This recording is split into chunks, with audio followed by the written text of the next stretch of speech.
The storm howled through the abandoned cargo yard of Outpost Theta 9, its icy breath clawing through torn metal and fractured plastic like a starving beast.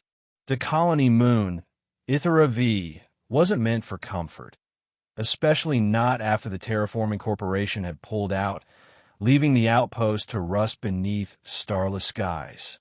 Dane Viral, a freelance scavenger, zipped up his heat-sealed jacket as he crunched through snow and debris.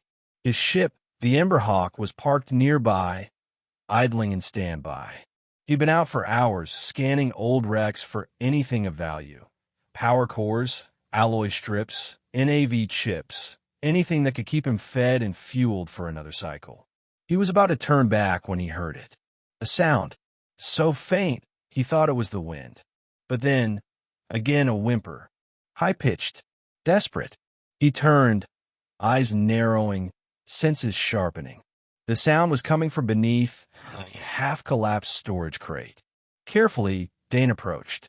The edges of the crate were twisted, the metal scorched by what looked like plasma fire. He knelt, prying apart the edge. What he saw nearly stopped his heart. A girl, an alien girl, barely clothed, with bluish-purple skin and glowing silver eyes.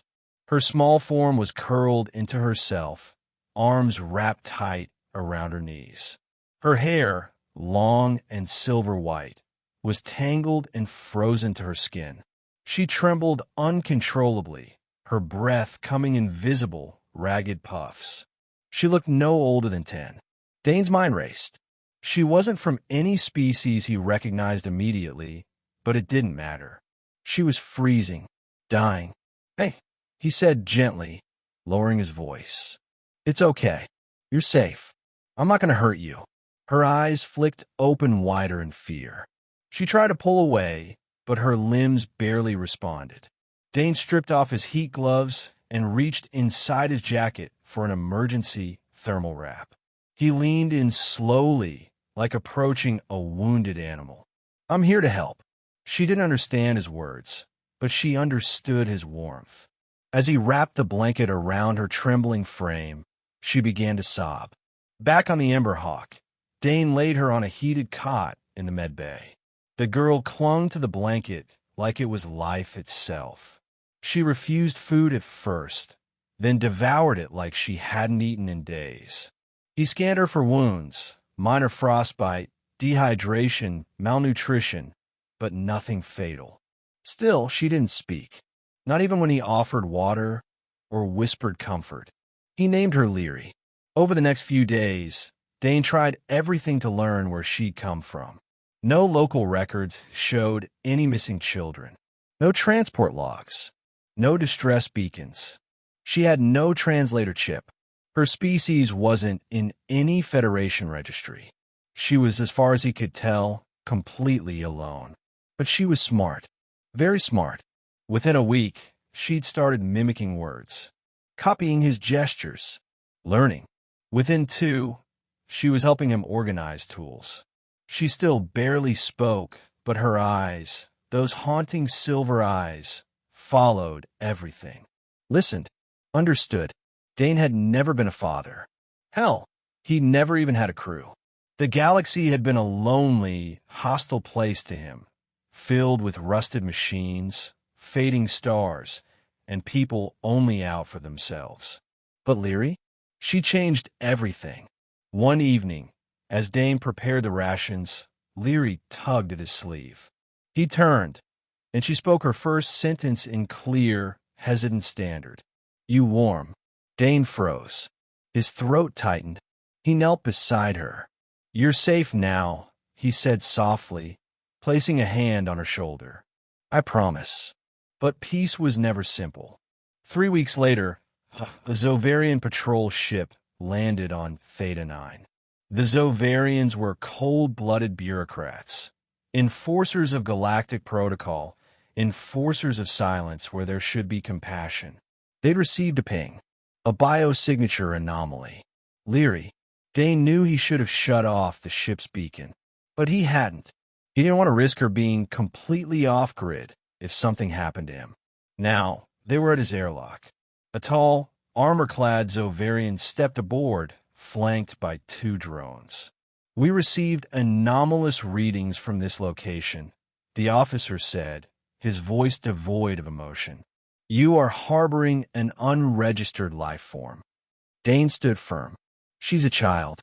Alone. Freezing to death when I found her. She is undocumented. Species unknown. That is a violation of Article 17 of the Interstellar Refugee Accords. She must be remanded to Federation custody." "You don't even know who she is," Dane growled. "You'll lock her in a lab. We will evaluate her. For the safety of the galaxy." Dane's hands balled into fists. "I won't let you take her. It should have been a hopeless fight. One man, a ship full of patched-together parts, against a Zovarian forcer and a legal system that only cared for categories, not lives." But Leary had been watching, learning. That night, as Dane argued his case over long-range comms, trying to appeal to any sympathetic authority, Leary walked into the control room. She pressed a small hand to the interface, and it lit up. In seconds, she bypassed the encryption Dane had struggled with for years. Dozens of secure channels flickered open. Systems restructured. She wasn't just intelligent. She was designed for something. Or maybe something greater was emerging from her now, because someone had finally shown her kindness. "I help," she whispered. And she did. The next day, Dane received a message from an old contact, an ex-diplomat, now working with an independent media alliance. They had seen the encrypted files, the Zovarian intercepts, the girl's data signature. The story was out. A man on a dead moon. A child found in the cold. A government that wanted to bury it all. Within 12 hours, the galaxy had seen her face. Her small form, wrapped in a thermal blanket. Her silver eyes. And the single clip recorded from the Emberhawk's medcam. Leary, whispering in broken standard. "He warm. He saved me." The story exploded. They called her the ghost child of Theta 9. A flood of support swept in. Civilian ships, journalists, medical experts, even renowned scientists claiming she might be a missing piece of a lost race. The mythic Orleans, thought to be extinct after a distant star war. The Zovarians were forced to retreat. Their cold authority shattered by a single child's voice and the heart of a lone human who defied them. Months passed. Dane and Leary left Theta 9 behind. Together, they traveled planet to planet, not as scavengers, but as something more. Hope-bringers. She was growing fast, speaking fluently, adapting. Her gifts with technology only deepened, and it became clear she wasn't just an orphan. She was a miracle, a living answer to a galaxy grown numb and tired. And Dane had gone from loner to legend, not because of strength or power, but because in the frozen dark, when no one else looked, he saw her. He cared.